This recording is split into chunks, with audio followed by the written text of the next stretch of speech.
nje ya kanisa la Evangelist Assemblies of God Tanzania EAGT Center lililopo Airport jijini Dodoma mara baada ya ibada ya Jumapili ya Februari 15, 2026, wanajitokeza viongozi wa idara ya kina mama wa kanisa hilo na kuzungumza na channel ya mtandaoni ya Banda Media.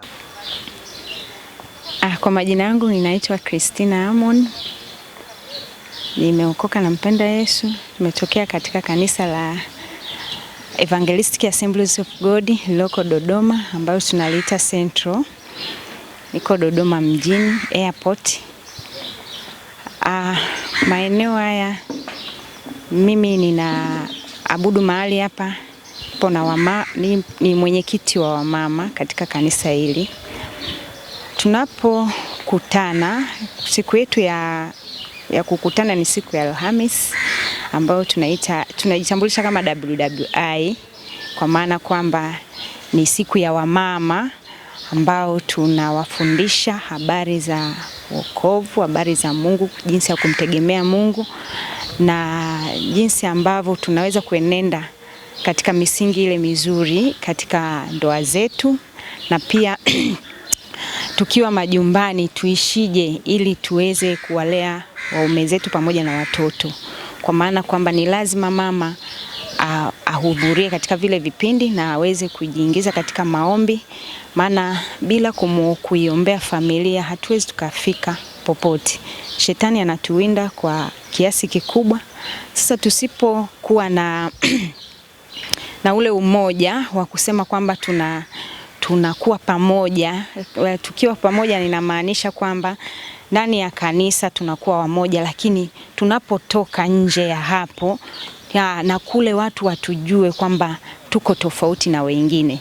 Kwa maana kwamba mafundisho ambayo tunapata ya kiroho yanatujenga sisi kuwafanya na watu wengine waokolewe wa nje, watamani kuwa kama sisi tulivyo ndani ya kanisa kwa upendo. Kwa maana kwamba hatutarajii mama ambaye ameokoka tukimkuta kule nje na yeye mwenyewe ni mmoja wapo wa wagomvi ndani ya wamama ambao wako majumbani.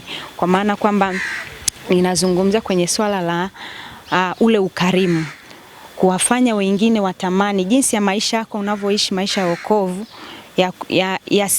yasiwepo tu kanisani, yawe ni kielelezo kwa mahali ambapo unaishi, kwa familia. Hata kama baba hajaokoka, ajue kwamba mke wangu ameokoka, na ajue jinsi sasa ya kusema avutiwe na ule mwenendo wako. Sasa kama mama ambaye ameokoka hawezi hawezi kumfanya kuonyesha, yani anapofika nyumbani mwanaume anajaribu kusema kwamba hata kama umeokoka hatuwezi kuona wokovu wako ni nini, kwa sababu ya vile yale matendo yake yanayoendelea pale. Lakini kwa mama ambaye ameokoka tunatarajia kwamba yeye awe ni kielelezo cha mume wake nyumbani, atamani kujiunga na yeye. Kwa maana kwamba tunapozungumza hivyo, Biblia inasema wanawake watafanya, yani mtu aliyeokoka, tunazungumza kwa mwanaume kwa mwanamke. Mtu ambaye ameokoka, ameishi maisha ya wokovu, ana uwezo wa kumvuta yule ambaye hajaokoka, si kwa kuongea ila tu kwa ile nguvu na matendo ambayo yanazungumza akiwepo nyumbani. Ama kwa upande wake mzee wa kanisa Neema Ali akawa na haya ya kusema. Changamoto nyingi tunazozipata kutoka majumbani huko, wanazotuletea muda wa kuomba, mazingira ya kwao ya kufanya ibada. Kwa hiyo unakuta muda wa ibada umefika, yeye anakuwa na majukumu bado ya kuhudumia familia. Mfano kama baba amekuja anahitaji yale afuliwe na mazingira mengine. Kwa hiyo na huko muda wa ibada umefika, kwa hiyo unakuta mama anaweza akachelewa muda au asifike kabisa ibada za katikati. Kwa hiyo ndio changamoto wanakutana nao sana, kwamba majukumu yamekuwa yanaingiliana na muda wa ibada.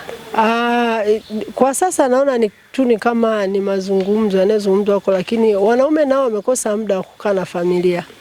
Wanaume wengi wamekuwa busy sana katika majukumu, na wengi wamekuwa busy na mipira, wengine wamekuwa busy na kubeti, wengine wamekuwa busy na mashughuli mbalimbali. Unakuta labda mtu ana shughuli zake za kujitafutia kipato, basi anakuwa busy huko kiasi kwamba hapati muda wa kukaa na familia, hapati muda wa kukaa na mke wake.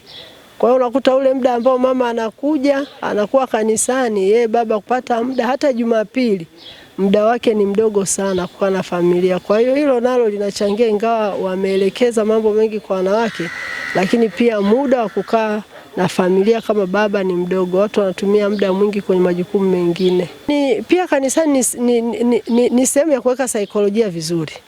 Kwa hiyo anapokaa, haswa mwanamke aliyokoka, anaamua ende kanisani, anapata faraja, atakutana na wenzake pale, watajadili mambo ya Mungu. Kwa hiyo kuna mambo fulani ambayo yanamuumiza moyo, yanakuwa kwa namna fulani yanapungua.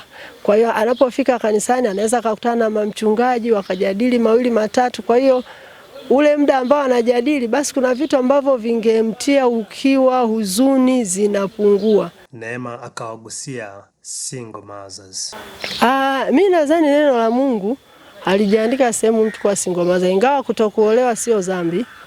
Yaani wewe mwenyewe ambaye umeamua kutokuolewa, hakikisha basi utendi dhambi.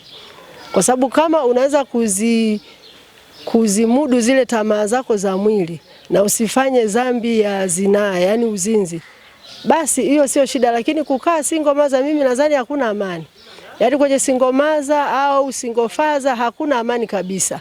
Na hakuna amani ya wanaume wengi, wanawake wengi, hakuna amani. Amani iko kwa mume mmoja, mke mmoja. Kama mnaelewana, basi mnaishi. Lakini single mother haina amani, kwa sababu single mother wengi na single father wengi wanaokaa wenyewe, unakuta mtu anavunja amri ya 6. Wengi ndio anavunja. Anasema na amani, lakini ukifuatilia ndani zaidi unakuta sio mwaminifu mbele za Mungu. Hofu ya Mungu imeondoka.